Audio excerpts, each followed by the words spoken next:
Reactance is a feeling people get when they think someone is trying to take away their freedom or control. It is a kind of inner pushback that makes a person want to do the opposite of what they are told. This feeling is quiet but strong. It can appear in small ways, like wanting to eat a forbidden candy, or bigger ways, like insisting on choosing a school project even when a teacher gives strict instructions. Everyday life is full of moments that show reactance. A child may refuse to wear a coat on a cold day just because a parent said it must be worn. Teenagers might sneak out or argue about curfews. Adults too feel it when someone orders them around or limits their choices. This reaction is natural. Some scientists believe reactance comes from long ago in human evolution. In times when survival depended on choices, losing freedom could be dangerous. Being able to resist control may have helped people find food, shelter, or mates. The feeling is still in us, though it shows in smaller ways today. When people feel forced, they push back, even if the choice is good for them. Reactance shows how deeply humans value freedom, sometimes over logic or reason. It reminds us that control is sensitive, and that freedom matters more than we often notice. Fear of failure is the feeling of being scared to try something because we worry we might not succeed. It can make people pause before taking action or avoid challenges entirely. This fear often comes from past experiences, like failing at something important or being criticized. Sometimes it develops when people are compared to others or feel pressure to meet high expectations. It can also grow from stories we hear or see about people who failed and faced problems. Over time, this worry becomes stronger and can affect many parts of life. Fear of failure works in different ways. It can show up as doubt, where people question their abilities. It can create anxiety, making simple tasks feel harder. Sometimes it leads to procrastination, because avoiding a task feels safer than trying and failing. People might also set very low goals to protect themselves from disappointment. These parts often connect, forming a cycle that is hard to break. The effects of fear of failure can be serious. It can stop people from learning new skills or reaching their goals. It can hurt confidence and make life feel more stressful. Friends, school, or work might suffer because people avoid challenges. Fear of failure shows up in many places. Students may avoid answering questions in class. Athletes might skip practice to avoid losing. Artists may never share their work. Even adults can avoid jobs or projects that seem risky. The risks of letting this fear control us include missing chances, losing growth, and feeling stuck. It can prevent people from discovering their potential. Failure is part of learning. Trying, even with mistakes, helps people grow stronger and wiser. Facing fear can lead to new opportunities and confidence. Confirmation bias is when people pay more attention to information that agrees with what they already believe. They often ignore or forget information that does not fit their ideas. It is a natural way the mind works, even if it can lead to mistakes. This bias exists because the brain likes comfort and certainty. Beliefs give people a sense of security. Looking for information that matches those beliefs feels easier than questioning them. It also comes from social influence. When friends or groups share the same ideas, people trust those ideas more. Memories and past experiences can also shape what people accept as true. Confirmation bias works in steps. First, people notice information that fits their beliefs. Second, they give it more weight or importance. Third, they dismiss information that challenges their beliefs. Finally, they remember the supporting information more clearly than the opposing information. This cycle makes beliefs stronger over time. The effects of confirmation bias can be strong.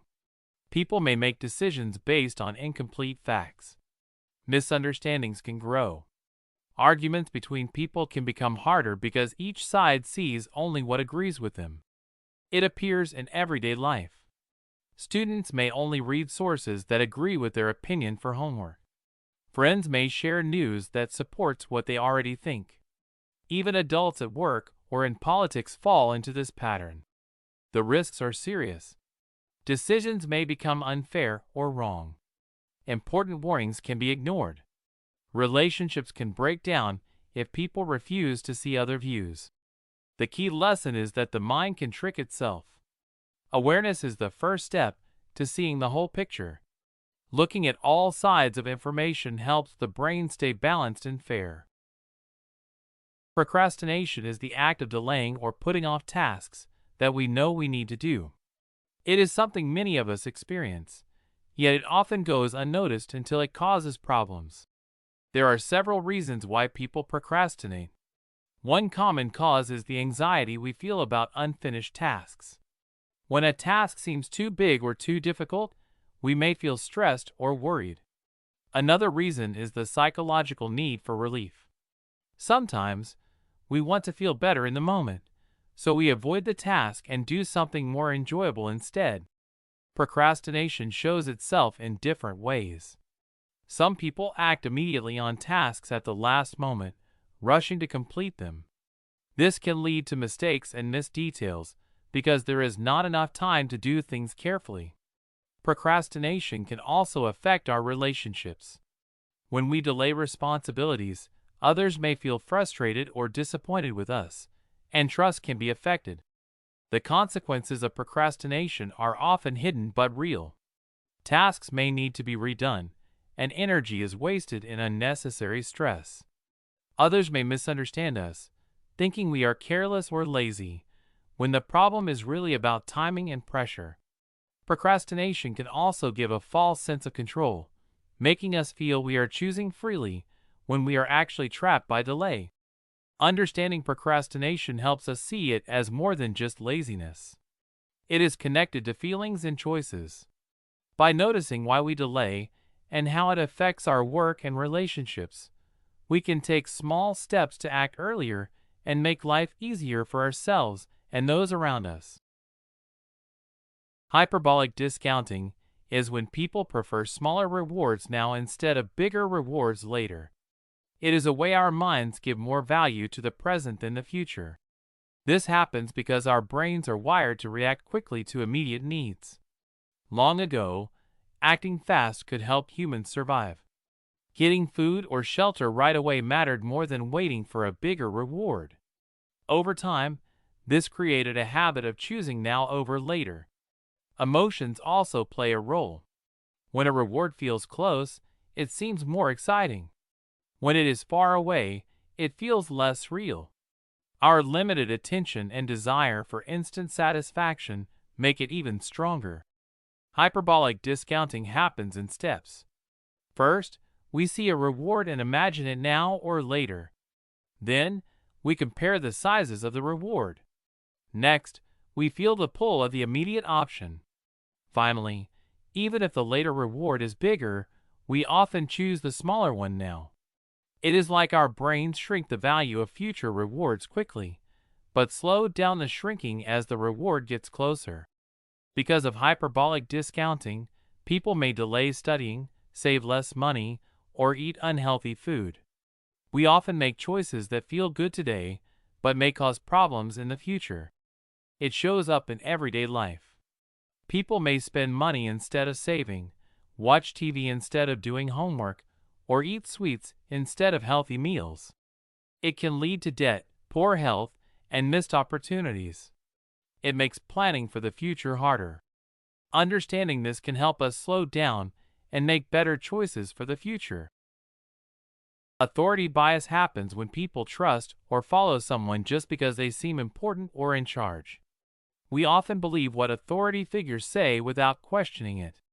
This bias exists because humans are naturally taught to respect leaders and experts. From childhood, we learn to obey parents, teachers, and elders. Our brains also look for shortcuts. It is easier to follow someone who seems knowledgeable than to analyze everything ourselves. Society rewards listening to authority, so over time, it becomes automatic. Stress, confusion, or lack of knowledge makes us rely even more on authority figures. Authority bias works in steps. First, a person recognizes someone as an authority. Second, the person assumes the authority is always right. Third, they follow advice, instructions, or rules without thinking deeply. This can happen quietly in daily life, and we may not even notice it. The effects can be strong.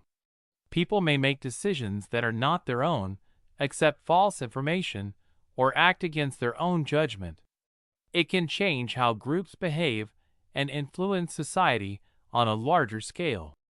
We see authority bias in classrooms, workplaces, and even medicine. Students may believe a teacher without checking facts. Employees may follow a manager without question. Patients may trust a doctor without asking about side effects. The risks include making mistakes, losing independence, and being misled. Blind trust can lead to problems for both individuals and communities. The key lesson is to respect knowledge, but also think critically. Authority can guide us, but questioning and understanding are important for making smart choices. Survivorship bias is a type of thinking error. It happens when we focus only on the people or things that succeed and ignore those that fail. This can make us believe success is easier or more common than it really is. It exists because our brains like stories about winners.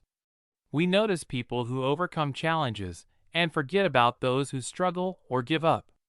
Media, schools, and social groups often show success stories, which makes failures invisible. It also happens because failures leave less evidence. When we only see survivors, we get a false picture of what is normal or possible. The mechanism of survivorship bias works like a filter. Imagine looking at a forest, but only seeing the tallest trees. You think all trees grow that tall, but many shorter ones are hidden behind the tall ones. In life, we see famous artists, athletes, or inventors and think their path is common. We do not see the many who tried the same way but did not succeed. This creates a distorted view of reality, where effort seems to always lead to success. The effects are subtle but powerful. People may take risky decisions thinking success is easy. They may feel pressure to achieve the same as visible winners. We can also wrongly blame failures for not working hard enough. We see survivorship bias in history, business, and daily life. Stories of successful companies make people think starting a business always works. Famous people sharing their struggles can hide the many who failed silently. The key lesson is to remember the unseen. True understanding comes from looking at both winners and those who did not succeed. Success is important, but so is learning from failure. Frequency illusion, also known as the Baader-Meinhof phenomenon, is when something new or unusual suddenly seems to appear everywhere. It is the feeling that once we notice something, we start seeing it all the time. This happens because the brain is wired to pay more attention to things that are recent or important. When something catches attention, the mind unconsciously looks for it in daily life. At the same time, the brain tends to ignore things that are not noticed, making the new thing seem more common than it really is. This is called selective attention and confirmation bias. The mind does not create the illusion on purpose. It is just a natural way to focus on information that seems relevant. As a result, one might feel that a word, object, or idea is appearing more often, even though it has always been there. The frequency illusion plays a strong role in shaping perception and beliefs. It makes certain trends or ideas feel widespread and can influence choices, from buying products to forming opinions. It also shows how memory and attention affect reality, making the world seem more patterned than it really is. In daily life, this can appear when learning a new word or seeing a car model for the first time. Suddenly, it seems that everyone is talking about it or driving it. Another example is when a person buys a certain brand of phone and then starts noticing the same phone everywhere, although it has always been common. The core lesson of the frequency illusion is that perception is shaped by attention and memory. What seems frequent may not be new, but the mind makes it appear more important. Understanding this can help in thinking clearly and noticing the difference between reality and impression. Reciprocity bias is when people feel the need to give something back when they receive something. It is a natural way humans respond to kindness or favors. This bias makes us feel responsible to balance what we get and what we give. The reason reciprocity bias happens comes from how humans have lived together for thousands of years. People who helped each other survive better. Children learn from adults that sharing and returning favors keeps friendships and trust strong. Our brains are also wired to notice when someone gives us something, and we feel pressure to return it. Social rules and family lessons make this feeling even stronger. The process of reciprocity bias usually starts with receiving a gift or favor. The moment we accept it, our mind starts thinking about giving something in return. Sometimes the return is immediate, and sometimes it is delayed. We might give something similar or even something bigger to feel balanced. Over time, this process becomes automatic, and we do it without thinking. The outcomes of reciprocity bias can be positive or negative. It can help friendships grow, make teamwork stronger, and create kindness in communities. But it can also be used to manipulate people or make them feel guilty. Examples of reciprocity bias appear in everyday life. A friend shares their snack, and we share ours later. A teacher gives extra help, and we work harder in class. Companies give free samples, hoping we will buy their products. The lesson is that reciprocity bias shows how connected humans are. It reminds us that kindness has power, and that understanding this bias can help us make fair and thoughtful choices. Self-serving bias is when people take credit for their successes but blame other things when they fail. It is like protecting our own image in our minds. It begins early, when we start noticing how others react to us. If we do something well, we feel proud and think it is because of our skill. But when things go wrong, it feels easier to say it was bad luck or someone else's fault. Our minds use shortcuts to make sense of the world. We quickly decide why something happened without thinking too deeply. These mental shortcuts help us feel safe and confident, but they can trick us into thinking we are always right. Self-serving bias changes how we see others too. We might think someone else failed because they are not smart or careful, but when we succeed, we believe it is because we worked hard. This can make us judge people unfairly. It also affects our choices and relationships. If we never admit our mistakes, we might repeat them. Friends, teachers, and family may feel frustrated when we do not accept responsibility. Decisions based on self-serving thoughts can lead to misunderstandings and conflict. The danger of self-serving bias is that it can keep us from learning and growing. It makes it hard to see the truth and to understand others. Over time, it can hurt friendships and opportunities because we may seem unfair or unwilling to change. Understanding self-serving bias helps us be honest with ourselves. By noticing when we blame or credit ourselves too much, we can think more clearly, learn from mistakes, and treat others more fairly. Social comparison bias is the tendency to measure oneself against others, often shaping how people feel about their abilities, looks, or achievements. It begins quietly, almost without notice, influencing choices and emotions in daily life. Its roots stretch back to early human evolution. Long ago, humans lived in small groups where survival often depended on knowing one's place. Comparing oneself with others helped to identify who was strong, skilled, or trustworthy. Those who could judge themselves against their peers had better chances of gaining food, protection, and mates. This habit became part of human nature, lingering in minds even today. In modern life, social comparison shows itself in many ways. Social media, classrooms, and workplaces constantly provide opportunities to see what others have or achieve. This can create pressure to match or exceed peers. Upward comparison occurs when one measures against someone seen as better or more successful. This may inspire effort, but can also lead to envy, insecurity, or stress when the gap feels too wide. Downward comparison happens when one looks at those seen as worse off, bringing temporary relief or pride, but sometimes encouraging complacency or judgment. Repeated comparisons can turn into a quiet addiction. The mind begins to seek constant feedback about one's status in relation to others. This habit can erode self-esteem, cause anxiety, and even make everyday life feel unsatisfying. Success and happiness may appear always just out of reach, as attention focuses less on personal growth and more on where one stands next to others. Understanding social comparison bias allows reflection on its influence, helping to balance awareness of others with care for oneself. The mere exposure effect is a simple idea in psychology. It means that people tend to like things more just because they see them often. Even if something is plain or ordinary at first, repeated exposure can make it feel comfortable and appealing. The basic principle is that familiarity brings a sense of ease and safety. This effect influences our preferences and feelings.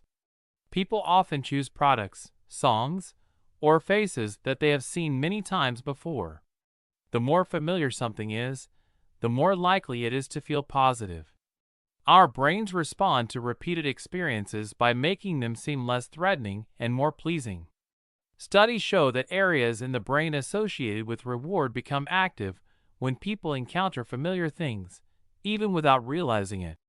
The mere exposure effect affects relationships, habits, and consumer behavior. Friendships and romantic connections can grow stronger simply because people spend time together. Daily routines and habits often form because repeated actions feel natural and comfortable. Advertisers use this effect to make brands and products feel familiar, which can influence what people buy. However, the effect can also be used to manipulate. Repeating ideas, images, or messages can create liking or agreement, even without thoughtful consideration. This shows the power of familiarity in shaping opinions and choices. In the end, the mere exposure effect reminds us that our minds are influenced by what we see often. Familiarity can guide feelings, choices, and relationships in ways that are quiet but strong. It is a subtle force that shapes life around us, often without our noticing. The availability heuristic is a way the mind makes judgments based on what comes to mind most easily. It happens when people think something is more likely or common just because they remember it quickly. This mental shortcut exists because the brain wants to save energy. Thinking deeply about every decision takes time and effort. Memories that are recent, vivid, or emotional come to mind faster, so the brain uses them as a guide. Media, personal experiences, and stories from others make certain events stand out. The more noticeable or dramatic a memory is, the more it shapes our thinking. The process has several parts. First, a person recalls information from memory. Then, they judge its likelihood or importance based on how easily it comes up. Emotions often strengthen this effect. Fearful or exciting events are remembered better, so they feel more common than they really are. Over time, this habit of relying on quick memories forms automatic judgments. Because of this heuristic, people may overestimate risks or trends. They might think plane crashes happen more than car crashes if they see them in the news more often. They may assume ideas or events are true just because they remember hearing about them. It appears in daily life, from fearing shark attacks after seeing a movie to believing a rumor spreads widely because it is easy to recall. The risks include poor decisions, unnecessary worry, and unfair assumptions. People can ignore facts that are harder to remember, making judgments less accurate. The main lesson is that memory can be misleading. What comes to mind quickly does not always reflect reality. Careful thinking requires looking beyond the easiest examples. The nocebo effect is when a person experiences negative symptoms or side effects because they expect something bad to happen, even if there is no real harmful cause. It is the opposite of the placebo effect, where people feel better because they believe in a treatment. The mind has a strong influence on the body, and the nocebo effect shows how thoughts can cause real physical reactions. One main factor is negative expectation. When people believe that a medicine, treatment, or situation will harm them, their body may respond with real symptoms. Another factor is anxiety. Fear and worry can make the brain more alert to pain or discomfort, making symptoms appear stronger. A third factor is past experiences. If someone has felt side effects before, they may expect the same thing again, which increases the chance of experiencing it. The nocebo effect works through the brain and nervous system. Negative thoughts can trigger stress responses, releasing chemicals like cortisol. These chemicals can cause headaches, nausea, or muscle tension. The brain also communicates with the body through nerves, telling it to react in ways that match the expectation. This shows how powerful the mind is in shaping physical experiences. One effect is physical symptoms like dizziness, pain, or fatigue. Another effect is emotional distress, which can increase fear and worry. A third effect is reduced trust in treatments or medicine, making people avoid helpful care. Broader implications include challenges for doctors, researchers, and patients. Understanding the nocebo effect can help people manage stress and improve health outcomes by changing expectations and promoting positive thinking. The foot in the door technique is a method where someone starts with a small request to get a person to agree to a larger request later. It works because agreeing to something small can make a person more likely to agree to bigger actions. One reason this technique works is the need for consistency.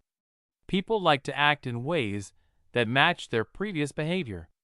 If they say yes to a small favor, they feel it is right to continue agreeing to related requests. Another factor is trust and familiarity. When someone starts with a small request, it creates a feeling of friendliness and reduces resistance. People are more willing to say yes because they feel comfortable with the person asking. The technique shows itself in daily life. For example, a salesperson might ask someone to answer a short survey. Later, the same person may be asked to buy a product. Another example is a friend asking for help with a small task, like borrowing a pencil, before asking for a bigger favor, like tutoring in a subject. It can also appear online, where someone agrees to like a post or share content, and later they are encouraged to sign up for a program or donation. The results of using this method can be strong. It can increase compliance, making people agree to things they might not have considered at first. It can also build habits, where small agreements slowly lead to bigger commitments. Finally, it may affect self-perception. After saying yes to small requests, people start to see themselves as helpful or cooperative, which makes them more likely to continue acting that way. This technique shows how small actions can influence choices and shape behavior over time. Understanding it helps explain why people sometimes agree to things step by step without realizing it. The placebo effect is when a person feels better or experiences changes in their body after receiving a treatment that has no real medical power. It shows how the mind can influence the body. Even a sugar pill or a fake injection can sometimes lead to real improvements in symptoms. The causes of the placebo effect are connected to the way people think and expect. One important factor is belief. When someone believes strongly that a treatment will work, their brain can trigger real physical responses. The body may release chemicals like endorphins, which can reduce pain or improve mood. Another factor is past experience. If a person has seen treatments help in the past, they may respond better even when the treatment is fake. Social and environmental cues also matter. The way a doctor acts, the appearance of the medicine, or the setting can strengthen the expectation that something positive will happen. The placebo effect can be seen in many ways. For example, someone might take a sugar pill for a headache and notice the pain fading. The relief is real even though the pill has no active medicine. The consequences of the placebo effect can be significant. It can improve mood and lower stress, which can support overall health. It may reduce the need for certain medications, helping avoid side effects. It can also show how connected the mind and body are, reminding people that psychological factors are powerful in healing. On a broader scale, the placebo effect encourages medical research to consider patient beliefs and expectations as part of treatment. Understanding it can change the way doctors help people, making care more effective and more humane. The just world hypothesis is the idea that people tend to believe the world is fair. People who follow this idea think that good things happen to good people and bad things happen to bad people. This belief helps people feel that life is predictable and understandable. It arises from a need to feel safe and in control. When we see someone suffer, it can make us feel anxious. Believing in a just world allows people to tell themselves that if they follow the rules and behave well, they will be safe. It may start in childhood, when we learn lessons about fairness from family and school. There are some positive effects of this belief. It can encourage people to work hard, follow rules, and help others. It can also make life feel more orderly. People may feel more hopeful when they think good actions lead to good results. However, this belief also has negative effects. It can lead to blaming victims for their misfortune. People may assume someone who suffers must have done something wrong. This can cause unfair judgments and reduce empathy. The just world hypothesis shows up in everyday behavior. For example, someone may think a poor student failed because they were lazy, not because of other circumstances. People may avoid helping others if they believe the person caused their own problem. The risks of this belief include unfair treatment, lack of support for those in need, and ignoring social problems. People may miss the chance to make life better for others because they assume everyone gets what they deserve. Believing in a perfectly fair world can create comfort, but also blind us to reality. The illusory truth effect is a psychological phenomenon where people start to believe a statement is true simply because they have heard it many times. It is not about checking facts or evidence, but about repeated exposure making ideas feel familiar and believable. This effect arises from how our brains process information. When we hear something again and again, our brain experiences a sense of fluency. This means the words feel easier to understand, and our mind mistakes this ease for truth. Over time, repeated statements can seem more credible, even if they are false. The mechanism behind it works like this. Every time we encounter a statement, our memory stores it. Later, when we see the same statement again, the memory signals familiarity. We do not always remember the source of the information. Instead, the brain interprets this feeling of familiarity as proof that the statement is true. This is why repetition can change belief without conscious thought. For example, if a student hears many times that a certain myth about history is true, they may begin to accept it without checking. Another example is in advertising. Seeing the same product claim repeatedly can make consumers believe it works better than it does. A third case is online rumors. Repeated posts about an event can make people believe it happened exactly as described. The illusory truth effect influences how we see the world. It can shape our opinions and judgments, making us trust repeated messages more than new or conflicting information. It affects decisions in daily life, from buying choices to political beliefs. When we rely on repeated statements, we may make choices that are not fully informed. The risks include spreading misinformation and forming false beliefs. Over time, these beliefs can influence behavior, relationships, and society at large. Contextual cueing is a way our brain notices patterns in the environment and uses them to find things faster. It happens without us thinking about it. For example, when you walk into a classroom, you quickly know where the books or chairs are because you have seen the room many times before. This ability arises from repeated experiences. Our brain remembers where objects usually appear and forms small mental maps. Over time, seeing the same arrangement again makes it easier to find what we need. This is not something we learn by trying hard. It develops naturally as we interact with the world. The way it works is by guiding our attention automatically. When we see a familiar scene, our mind predicts where items should be. This prediction helps us focus only on the likely places, which saves time and energy. Contextual cueing links what we see with what we expect, forming a silent guide in our brain. Our eyes move faster to the right locations, and we can act more quickly. This influence shows in how we perceive, judge, and behave. We are more confident in familiar settings because our brain provides helpful hints. It makes tasks feel easier and reduces mistakes.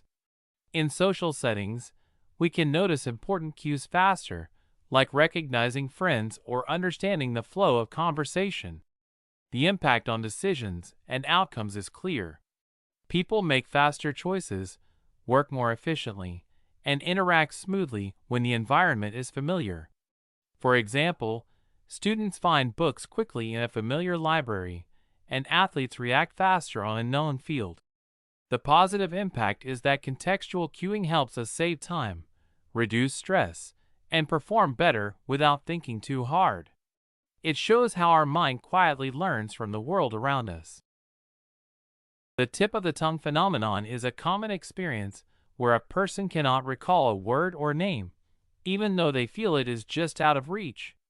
It is as if the memory is hovering at the edge of awareness, teasing the mind with familiarity without full access. This process begins when a cue, such as a question or situation, triggers related memories. The brain searches through its network of associations, trying to match meaning, sound, and context.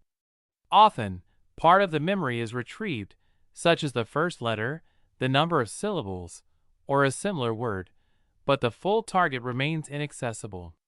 This partial activation is accompanied by a strong feeling of knowing. Repeated mental searching can eventually bring the word to consciousness, or sometimes allow it to emerge unexpectedly later. Identity, consistency, and context play a crucial role in this phenomenon. The words we use and the ideas we connect to our sense of self are stored with patterns that reflect our experiences. Context, such as being in the right place or surrounded by familiar cues, can help bridge the gap between partial memory and full recall. In daily life, this occurs when recalling a name in class, a character in a story, or a word during a conversation. It can happen to anyone and often disappears when attention shifts or the brain relaxes. The effects of tip-of-the-tongue experiences include mild frustration, increased effort in memory retrieval, and occasionally creative associations that would not appear otherwise. Over time, repeated encounters with this phenomenon reveal subtle truths about memory. The mind does not fail completely but works in stages, showing that remembering is a process rather than an instant act. Anchoring bias is a way our mind can trick us when we make decisions.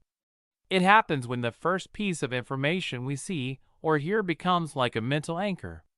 This anchor can pull our thinking toward it, even if it is not very important or correct. The core mechanism of anchoring bias lies in how our brain processes information.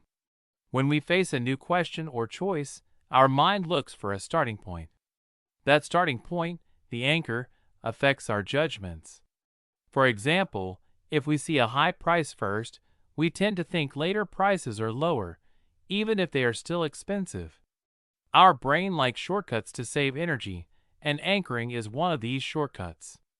It can happen without us even noticing, and it works because we rely on what is familiar first before thinking carefully. Anchoring bias is similar to other decision errors, like confirmation bias. Both make us stick to certain ideas. But anchoring bias is more about the first number or fact we see, while confirmation bias is about seeking information that matches what we already believe. In society, anchoring bias can affect shopping, salary negotiations, and even politics. Advertisers, for example, use high prices first to make other items seem cheaper. Governments and media can also shape our opinions by highlighting certain facts first. We see anchoring bias in everyday life too. A student guessing an answer may rely on the first clue they remember. A buyer may focus on the first price they see in a store. Even judges can be influenced by first numbers in a case. The key to reducing anchoring bias is awareness. If we pause and compare information carefully, we can make fairer decisions. Noticing the first number or fact is only the start, not the rule. Perfectionism is the desire to do everything perfectly. It is a common feeling that many people experience, especially when they care about doing well. At first, it can seem helpful because it pushes us to work hard and pay attention to details. Perfectionism works in the mind like a constant checklist. People set very high standards for themselves and feel that anything less is not good enough.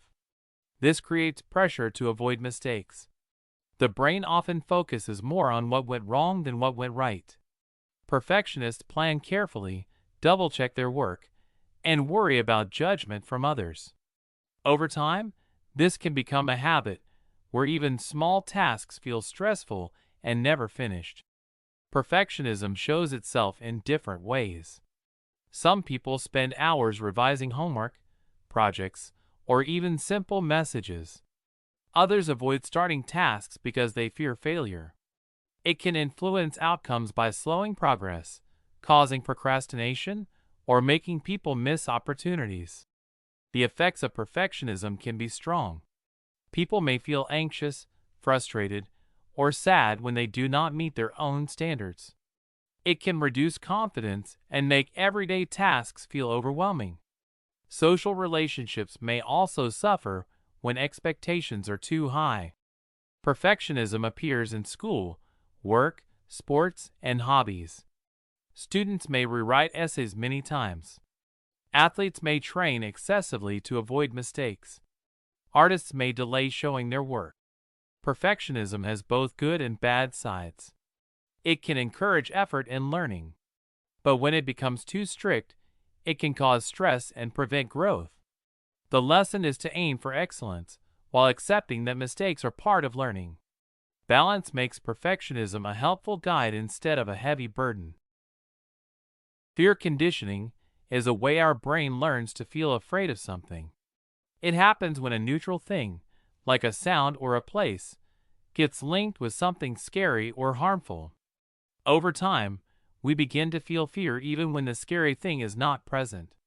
This is how we learn to protect ourselves, but it can also make fear stronger than it needs to be. The process works through a few important steps. First, there is a signal or cue that tells us danger might be coming. This is called the conditioned stimulus. It could be a sound, a sight, or even a smell. Second, there is the actual scary or harmful event, called the unconditioned stimulus. When the cue and the scary event happen together many times, our brain starts to connect them. The brain area called the amygdala helps store this fear memory. The amygdala reacts quickly and sends signals to the body to prepare for danger. This can make our heart beat faster, our muscles tense, and our senses alert. Another part of the brain, the hippocampus, helps us remember where and when the scary event happened. These two parts work together to make the fear strong and lasting. Fear conditioning can affect us in different ways. First, it can make us avoid things that seem dangerous. Second, it can make us feel anxious or nervous even in safe situations. Third, it can make our reactions to fear faster, which can help us survive, but sometimes causes unnecessary stress. Understanding fear conditioning shows how our brain learns from experience.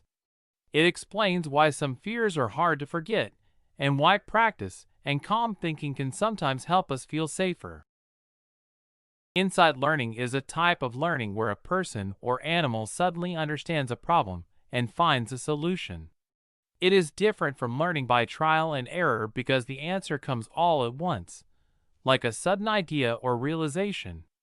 Kohler studied this with chimpanzees and showed that thinking can happen inside the mind before acting. Insight learning often happens when someone faces a problem that cannot be solved by usual methods. The mind starts to organize information and experiences in a new way. Past experiences, observations, and careful thinking all contribute to this sudden understanding.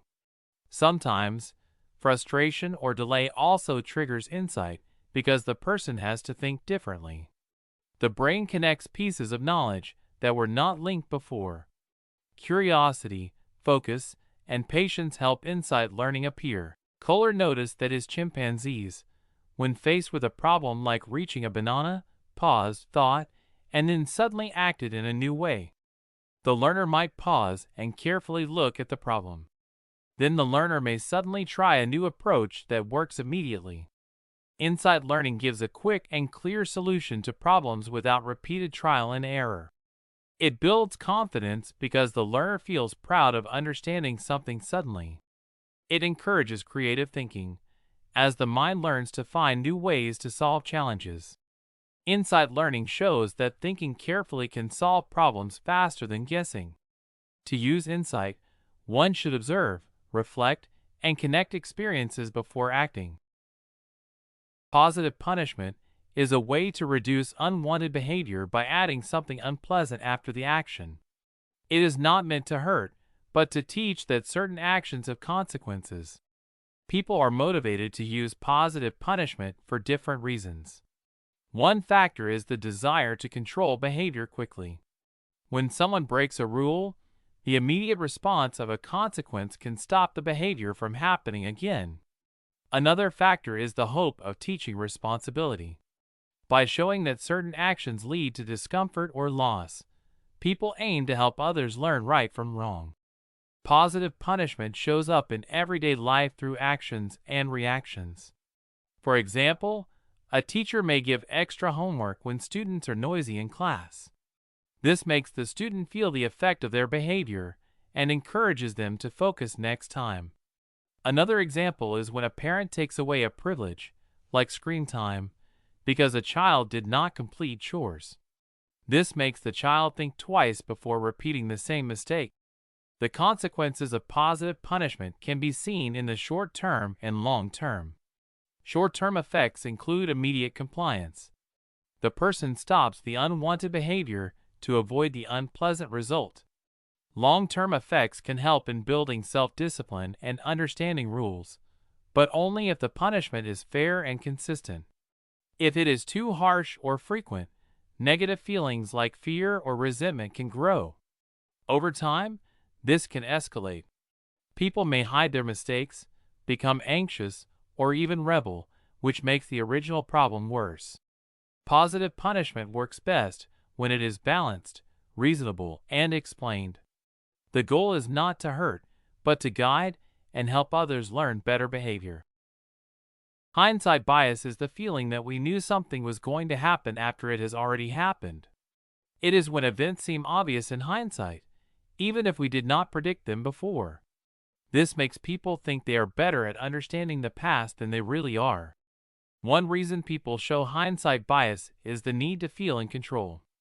Thinking we could have predicted events makes us feel smarter and safer. Another factor is memory distortion. We often change our memories to match what we now know. Social pressure can also play a role. When others seem surprised by an outcome, we might claim we expected it to fit in with the group. Finally, emotions affect hindsight bias. After a shocking or sad event, we may convince ourselves it was obvious to make sense of it and reduce stress. People show hindsight bias in many ways. Claiming they knew a sports team would win after the game ends. Saying they saw a mistake coming at work, even if they did not warn anyone. Hindsight bias can lead to unfair judgments.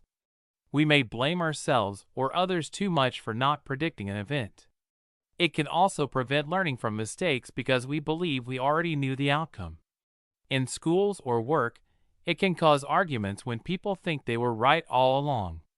Over time, it can reduce trust, as others may feel judged unfairly or misunderstood. To reduce hindsight bias, it helps to pause and reflect on what was known at the time. Keeping records or notes about predictions can remind us of what we really expected. Before judging an outcome, ask what information was available at the moment. This creates a fairer view and helps learning. Conditioned relaxation is when your body and mind learn to become calm in response to a signal or situation. It happens through practice and repeated experiences. The process starts when a person experiences calm or comfort while noticing something specific. Over time, the brain links that signal with relaxation. This works because our brains notice patterns.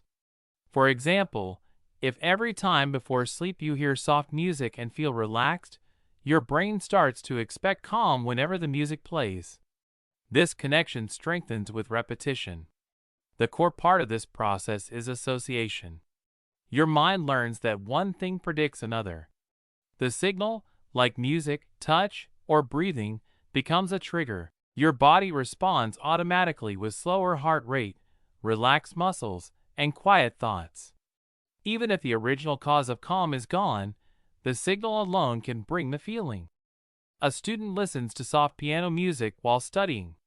Soon, the music itself makes the student feel calm and focused. A person practices deep breathing before tests. Later, simply taking a slow breath brings comfort and eases tension. Conditioned relaxation helps manage stress naturally. It can improve focus, sleep, and mood. People feel less anxious in situations that once caused worry. Over time, these small moments of calm build confidence and mental strength. Our minds can learn calm. By noticing patterns and practicing relaxation, we can create peace even in stressful moments. Advertising often works by linking products to ideas, feelings, or experiences we already know. This is called advertising associations. In simple terms, it is when a brand tries to make us connect their product with something we like or desire. The way it works is quite interesting. Advertisers study our minds and notice what makes us happy, proud, or excited. They then show their products alongside these things. For example, a soda commercial might show friends laughing at a party, or a sports shoe ad might show an athlete winning a game. Our brain naturally connects the product with the feeling or image we see. Over time, even without thinking, we begin to believe that buying the product will bring us similar happiness or success. This process uses memory, emotions, and repeated exposure. We can observe these effects when we notice ourselves wanting certain products after seeing commercials. Sometimes we remember the jingles, the colors, or the happy people more than the product itself. Stores and online ads use these tricks to catch our attention and influence our choices. Examples appear everywhere. Perfumes linked to glamour, cars shown with adventure, and breakfast cereals shown with fun mornings are all forms of advertising association. However, there are risks. Sometimes it can create false expectations, make us buy things we do not need, or focus too much on image instead of quality. Not everyone responds the same way, and some associations can even backfire if they feel untrue. Advertising associations are powerful tools that connect emotions to products. Understanding them can help us make wiser choices and see beyond the surface. Fear of missing out, or FOMO, is the feeling of worry that others are having exciting experiences without you. It makes people feel like they are missing something important or fun. FOMO works in two main ways. First, it starts with comparison. People see what others are doing on social media or in real life and compare it to their own lives. They often think that everyone else is happier or more successful. This comparison can make someone feel anxious or left out. Second, it is driven by anticipation. People imagine what they could be missing and think about all the opportunities that might be lost. This anticipation keeps the mind busy and makes it hard to enjoy the present moment. One example of FOMO is scrolling through social media and feeling upset because friends are at a party you were not invited to. Another example is constantly checking messages or notifications in case you miss a chance to join an event or a trend. FOMO can lead to stress, anxiety, and distraction. People may spend too much time online or overcommit to activities. They may also feel unhappy with their own lives because they focus on what others have instead of appreciating what they already enjoy. The lesson from FOMO is that it is important to focus on your own life. Enjoy the present and value your own experiences rather than worrying about what others are doing. Happiness comes from participation, not comparison. The IKEA effect is a psychological idea that shows how people value things more when they put effort into making them. This means when someone builds or creates something themselves, they feel it is worth more than if they had bought it ready-made. One of the main benefits of the IKEA effect is a sense of pride and satisfaction. People enjoy the feeling of accomplishment when they complete a task. Building something with your own hands can also increase confidence. It gives a sense of control and comfort because you know you contributed to creating it. In daily life, this effect can make simple activities, like assembling furniture or cooking, feel meaningful and rewarding. However, the consequences go deeper. People may overvalue their work or possessions simply because they invested time and effort. This can lead to stronger attachment and loyalty to the things they create. It can also encourage creativity and problem-solving skills. There are also negative impacts. People may spend too much time or effort on tasks that are not worth it. Sometimes they ignore flaws or mistakes because they feel proud of the effort, even if the result is not perfect. This can lead to frustration or disappointment when reality does not meet expectations. The broader lesson is that effort changes perception. People learn to appreciate hard work and patience. Yet, it also shows that value is not always objective and can be influenced by personal involvement. Reality often differs from perception. Even though we feel our creations are more valuable, others may not see them the same way. The IKEA effect reminds us that pride can affect judgment. It teaches that effort creates emotional attachment, but we must be careful not to let it distort how we see true worth. The hot hand fallacy is the belief that someone who has had success in the past is more likely to succeed again soon. People often think winning streaks will continue, even when each attempt is independent. In reality, past success does not change the chances of future outcomes. We see this fallacy in everyday life. A basketball player who scores several baskets in a row is often expected to keep scoring, even though each shot is separate. In schools, a student who answers a few questions correctly might be assumed to keep getting answers right. Even in games like dice or card games, people sometimes believe luck will stay on their side. The hot hand fallacy may come from evolution. Long ago, humans who noticed patterns in nature could survive better. If they saw a berry bush with fruit, they might assume nearby bushes were also fruitful. Our brains learn to look for streaks and patterns, even when they are not real. This way of thinking helped our ancestors, but can trick us today. There is also a paradox in how we persuade others. When someone appears lucky or successful, people often listen to them more or follow their choices. The hot hand seems convincing, even when it is not real. Emotions make the fallacy stronger. Excitement, hope, and fear can push us to believe in streaks. People feel pressure to act when they think luck is on their side. At the same time, some resist this feeling, questioning whether the streak is real. This mix of pressure and doubt can influence decisions in sports, money, and life. Understanding the hot hand fallacy helps us stay calm and think clearly instead of chasing imagined streaks. The tragedy of the commons is when a shared resource is used by many people and ends up being damaged or destroyed. It happens because everyone wants to get the most benefit for themselves. Think of a public field where everyone can graze their animals. If each person adds more animals, the field can get ruined for everyone. The problem starts when people focus only on what they gain. Each person thinks their small action will not make a big difference. But if everyone thinks this way, the resource is overused.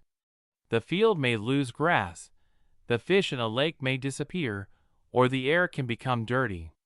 The resource is limited, but human desire often seems endless. People keep taking without thinking about the long-term effect. Slowly, the harm grows. Even when people notice damage, it can be too late to fix. This pattern appears again and again. It happens with forests, oceans, water, and even digital spaces. One person's small action is repeated many times by others. The damage builds up without anyone intending it. Communities often struggle to balance sharing and preserving. People try to solve this by making rules, sharing responsibilities, or limiting use. Sometimes it works, sometimes it fails. Over time, societies learn which rules help protect resources. Some communities teach careful use as part of daily life. If we ignore the problem, resources can vanish. This hurts everyone. Life becomes harder, and future generations may have less. The environment suffers, and social conflicts grow. The tragedy of the commons shows that thinking only about ourselves can harm all of us. Sharing wisely is the key to survival. The paradox of choice means that having too many options can make people feel unhappy or stressed. At first, it sounds strange because we usually think more choices are better. But in reality, too many options can make decisions harder and less satisfying. When people face many options, their brain works harder to compare them all. They think about what is best and what they might lose if they pick one option over another. This can cause doubt and worry. Sometimes people delay making a choice or avoid choosing at all. Even after making a decision, they may feel regret or wonder if another choice would have been better. The more options there are, the stronger this feeling can be. Our mind wants to be perfect, but too many choices make perfection impossible. Imagine walking into a shop with hundreds of different types of chocolate. At first it seems fun, but soon, choosing one feels difficult. Another example is buying clothes online. Hundreds of shirts appear on the screen. People scroll and scroll, but struggle to pick one. Sometimes they leave without buying anything. Even small choices, like which app to use or what movie to watch, can create stress when options are many. The paradox of choice can lead to stress, anxiety, and dissatisfaction. People may spend too much time deciding. They may feel regret or blame themselves for making the wrong choice. In the long term, too many options can reduce happiness and confidence in decisions. Understanding the paradox of choice helps us simplify decisions. Choosing fewer options can make us feel calmer and more satisfied. Sometimes less really is more. The golem effect is a psychological idea about low expectations. When people believe someone will fail, that belief can slowly push the person toward poor results. People react to how others see them. If a teacher, parent, or leader expects failure, they may speak less kindly and offer less help. The person notices these signals, even when they are quiet. Confidence drops, effort feels useless, and mistakes grow. The mind accepts the low view placed on it. Belief then shapes actions and results. The golem effect can be seen in classrooms, homes, and workplaces. People may avoid challenges, speak less, or stop trying early. Energy lowers, learning slows, and self-trust fades. Others may wrongly think this proves the low expectation was right. This effect appears in schools when students labeled weak fall behind. It can happen at work when managers doubt certain workers. Even in families, children who hear constant doubt may shrink inside. History and stories show how belief can lift or limit human growth. The greatest risk is hidden harm. Low expectations can spread quietly and feel normal. People may blame themselves and never question the source. It is also hard to change once belief settles deep. Awareness takes time, care, and patience. The golem effect reminds us that belief has power. What we expect from others shapes who they become. Choose care. Cognitive dissonance is the uneasy feeling we get when our thoughts do not match our actions. It happens when what we believe clashes with what we do. The mind feels pulled in two directions at once. This discomfort asks us to fix the mismatch so we can feel calm again. This tension often begins when a person knows what is right but chooses something else. A student may value honesty but still cheat.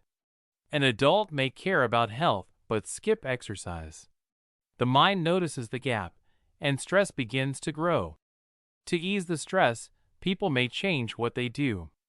They may also change how they see the situation. Changing behavior is harder, so the mind often bends reality instead. People explain away their choices. They tell themselves the action was needed or harmless. These reasons protect comfort, even if they weaken truth. Over time, small excuses can reshape who we think we are. Values fade when they are ignored too often. The hidden conflict can cause heavy feelings. Guilt and worry may linger in quiet moments. Some people deny the problem or stop talking about it. Silence becomes a shield. Relief comes from facing the gap with honesty. When actions line up with values, the mind rests. Alignment brings peace, clarity, and a stronger sense of self. The decoy effect is a thinking trick where adding a third choice changes how people decide. The extra choice is not meant to be picked. It is meant to push people toward a certain option. The decoy effect works quietly in the mind. People like to compare things instead of judging them alone. When choices are placed side by side, the brain looks for what feels like the best deal. First, there are two main options. One may be cheaper but weaker. The other may be stronger but costs more. Many people feel unsure because both options have good and bad sides. The mind feels stuck between value and price. Then a third option appears. This option is clearly worse than one of the main choices but similar to it. Because of this, the better option now looks smarter and safer. The brain feels relief. The decision feels easier, even if nothing truly changed. This effect often appears in daily life, especially when money is involved. Stores, menus, and plans often use it. A movie theater offers small popcorn, large popcorn, and a medium popcorn priced close to the large. The medium exists to make the large feel like the best choice. A phone plan adds an extra plan with fewer features but a similar price. This makes another plan seem more reasonable. The decoy effect can lead people to spend more than planned. It can shape choices without people noticing. While it can help businesses guide decisions, it can also limit true freedom of choice.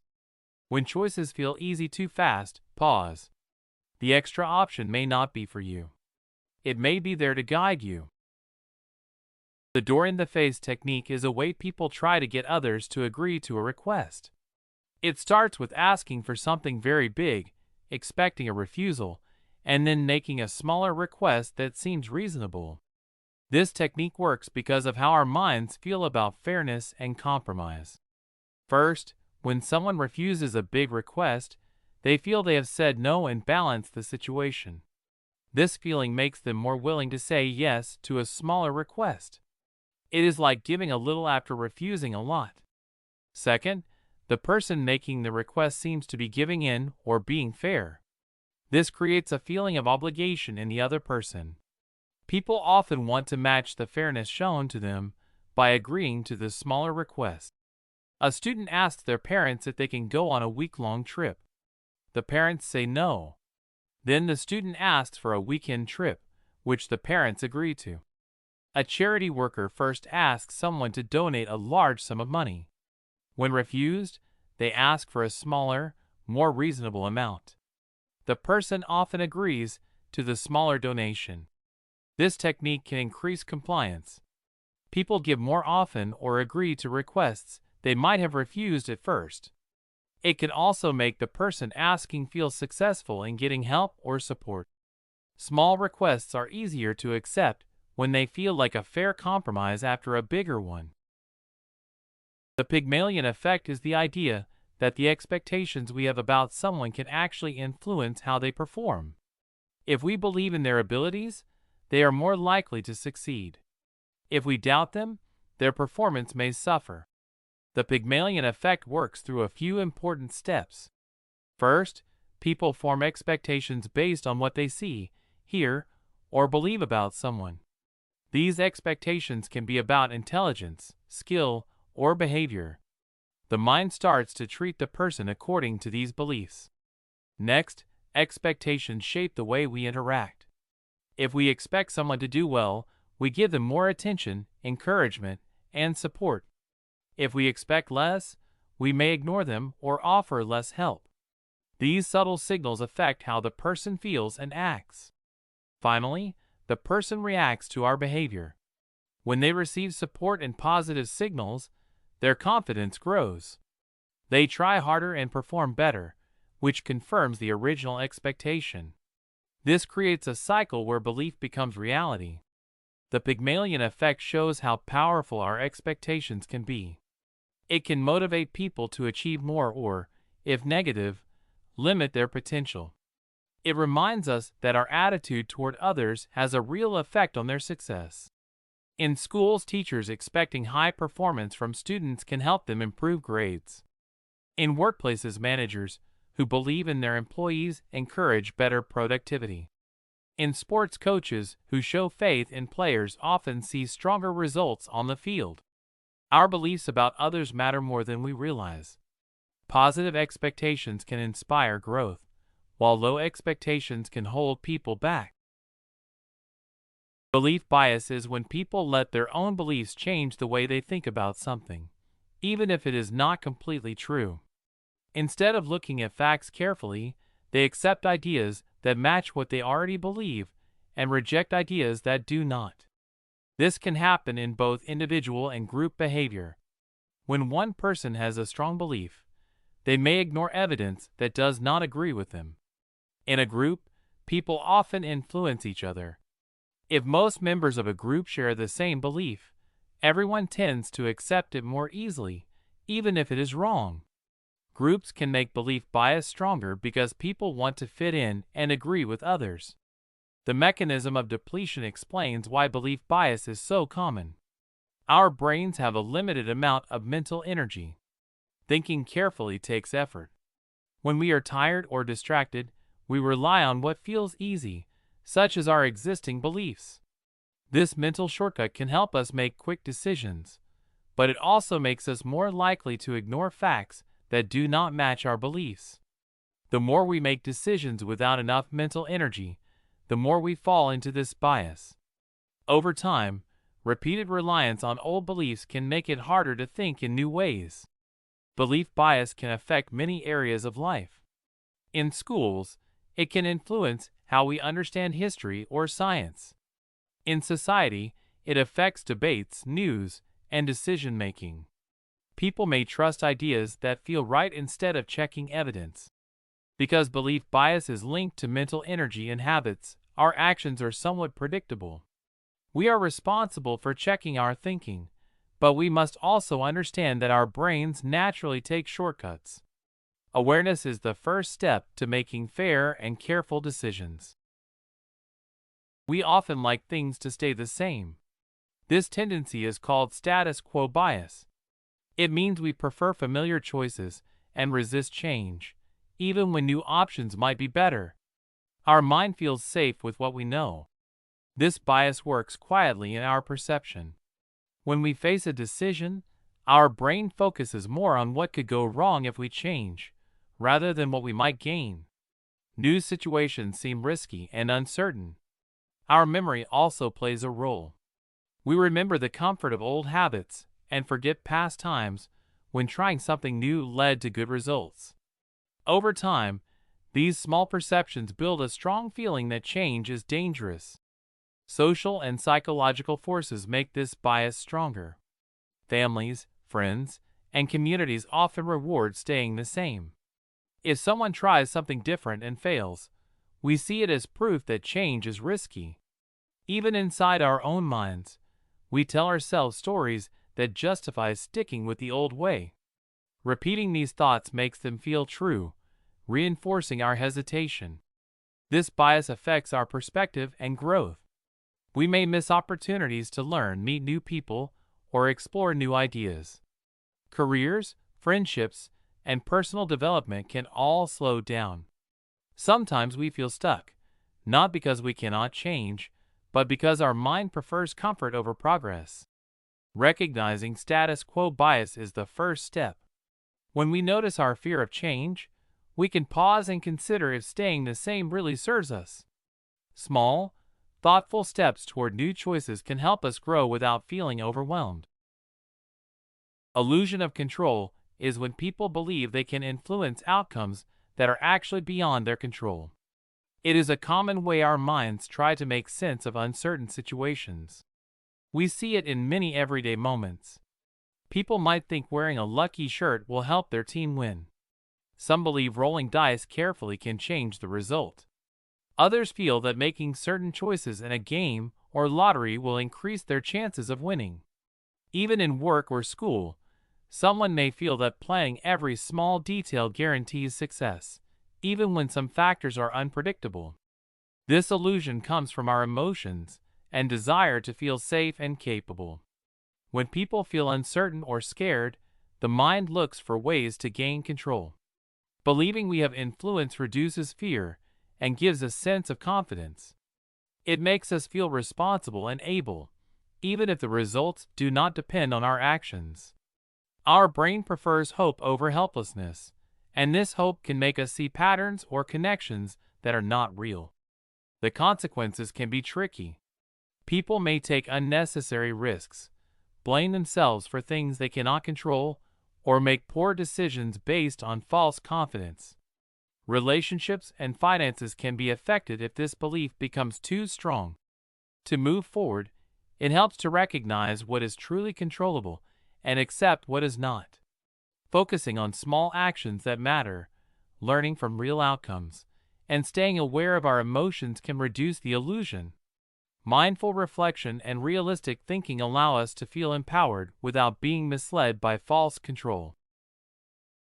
The false consensus effect is a way our minds trick us into thinking that more people agree with our opinions than actually do. It is the belief that our thoughts, choices, and behaviors are normal and widely shared. This happens because we often see the world through our own experiences and assume others feel the same way. Our perception is shaped by what we notice and remember. People tend to pay attention to those who think like them and overlook those who do not. This makes it seem like agreement is everywhere. Our brain fills in gaps with assumptions, creating a distorted picture of reality. We believe our views are popular because we interact mostly with people who are similar to us. Social and psychological forces make this effect stronger. Friends, family, and peers often share the same habits and opinions. We feel safer and happier when our ideas are supported. This support teaches our brain to expect agreement. Even media and online platforms can create echo chambers, showing us mostly what we already like or believe. Over time, this reinforcement makes it harder to see different perspectives. The consequences of the false consensus effect can limit growth.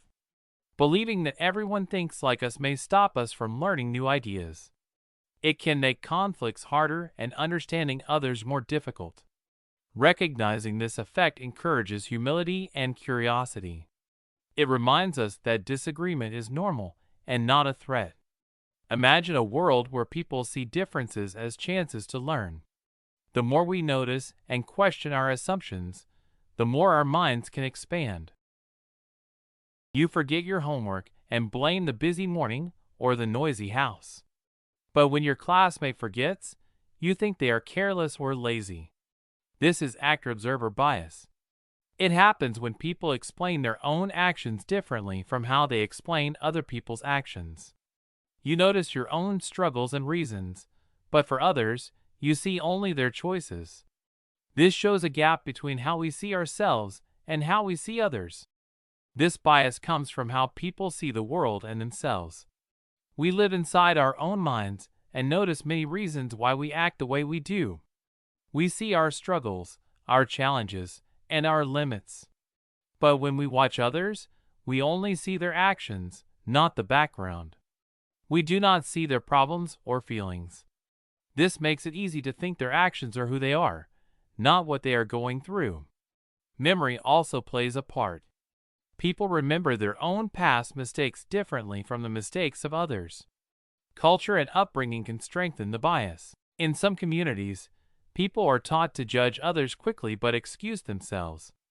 Over time, these patterns become automatic, and people hardly notice when they are judging unfairly. This bias can create conflict. People feel misunderstood or unfairly judged. Relationships can weaken when one person sees themselves as reasonable but others as careless. It can also make people feel guilt, shame, or frustration.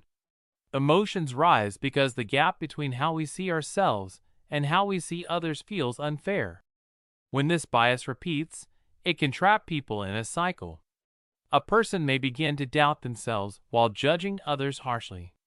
They lose trust in their own feelings and start to lose a clear sense of who they are. Understanding this bias helps break the cycle. Reflection can show that everyone has struggles and that judging only actions, not people, can create more fairness and peace in life. The bandwagon effect is a kind of social behavior where people tend to follow what others are doing. The term comes from the idea of a wagon carrying a band in a parade. As the wagon moves through the streets, more people join in, not always because they truly want to, but because everyone else is joining. The phrase first appeared in the 1800s and has stayed with us as a way to describe this kind of herd behavior. This behavior often shows up in small and large ways. In schools, it can appear when students all wear the same style of clothes or like the same music. In communities, it can appear when people support a popular team or vote for a candidate simply because others do. People may start copying actions, choices, or opinions without thinking deeply about them. Sometimes this can even spread quickly online, where trends rise and fall in a matter of hours. Several factors trigger this behavior. Seeing many others do the same thing can make a person feel safe and accepted. Fear of being left out or looking different often pushes people toward following the crowd. People also tend to trust what the majority seems to believe. Environment, social groups, and repeated exposure to popular choices can make the effect stronger. The bandwagon effect can be quiet but powerful. People may not realize how often it shapes their decisions. Following the crowd can sometimes lead to poor choices, lost individuality, or even harmful actions. It is easy to get caught up in the flow without thinking. Observing others can be helpful, but questioning why something is popular and reflecting on personal values is important. Doing so helps keep decisions thoughtful and true, instead of just joining the crowd. Recency effect is a simple but powerful idea in psychology. It shows that people remember the last things they see or hear better than the ones in the middle. When someone listens to a story, studies, or even a list of items, the ending often stays in their mind the longest. This happens naturally, and it explains why the last moments of an experience feel so important. It is like the final notes of a song that linger after it ends, leaving a strong impression. The reason behind this effect is linked to how the mind works to reduce tension between thoughts and feelings, a process psychologists call cognitive dissonance. When a person receives information, their brain tries to make sense of it and fit it with what they already know. If something at the end of an event is different or stronger than what came before, it stands out. The mind wants to keep a clear and simple picture, so it holds on to the last information. This is why conclusions, Final examples or closing words often feel more convincing or memorable. The brain quietly prioritizes what comes last because it helps maintain balance and clarity. It is not about forgetting what happened before, but about giving the ending a special place in memory. In daily life, this insight can be used to build stronger connections and influence people in positive ways. Ending a conversation with appreciation, a kind remark, or a thoughtful question leaves a lasting impression. When someone finishes talking with you, they are more likely to remember that positive ending. In meetings, presentations, or even small talks, the final moments matter the most. Small choices in how we close interactions can shape how others feel about us and what they take away from the experience. The horn effect is a way the mind can be unfair.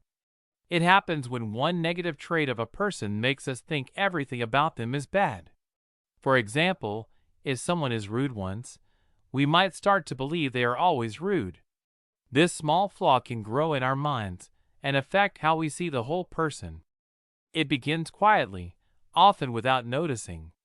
One small action, like a mistake or a bad choice, can start the pattern. The mind takes this one moment and uses it as a label. This label can stick for a long time and shape the way a person is judged in every situation. Mental shortcuts and assumptions play a big role. The brain tries to save energy by making quick decisions. Instead of looking at the whole picture, it picks one detail and makes a rule. This rule can be wrong, but it feels right because it is easy and fast. These shortcuts influence how people are seen. A person with one flaw may be thought of as careless, lazy, or unkind even if they are not. The horn effect can spread like a shadow, covering all good qualities that the person might have. Decisions and relationships can suffer because of it. People may be treated unfairly at work, school, or at home. Friends might be avoided, and opportunities can be lost. Judgments based on one mistake can hurt both the person and the people around them. The dangers of this effect are real. Life becomes smaller when one flaw defines a person. Growth, learning, and understanding are blocked. It is easy to fall into this trap, but it is possible to notice it. You can remind yourself to see the full story, not just the first mistake. Looking deeper and giving chances can change the way we live with others and with ourselves. The sunk cost fallacy is when people continue doing something just because they have already spent time, money, or effort on it, even if it no longer makes sense. It is like holding on to a broken umbrella just because it cost a lot to buy. This mistake shows up in many ways. People may stay in a job they dislike because they studied for years to get it. Others may keep fixing an old car that breaks down often, thinking that all the money spent already should not go to waste. Even simple choices, like finishing a meal that tastes bad just because it was bought, show the same pattern. Emotions play a strong role in the sunk cost fallacy. Guilt and fear make people feel they would be wasting something if they stop. Pride can also make it hard to admit that the past effort did not bring the expected result. The mind tells stories to justify continuing, even when stopping would be smarter. The consequences can be serious. Time, money, and energy are lost on things that no longer bring benefit. Opportunities are missed because attention is stuck on past decisions. Stress and frustration grow as the effort keeps piling up with no reward. Finding a way forward starts with you noticing this pattern in your own life. Ask yourself what will bring the most benefit right now instead of thinking about what you have already spent. If a project, task, or choice is not working, it is okay to stop and try something new. Accept that past effort is gone and focus on what you can gain next. Take small steps, like changing plans or letting go of things that no longer help you, without feeling guilty. By making decisions for your future instead of your past, you can save time, energy, and reduce stress. Start today by choosing what truly matters to you now.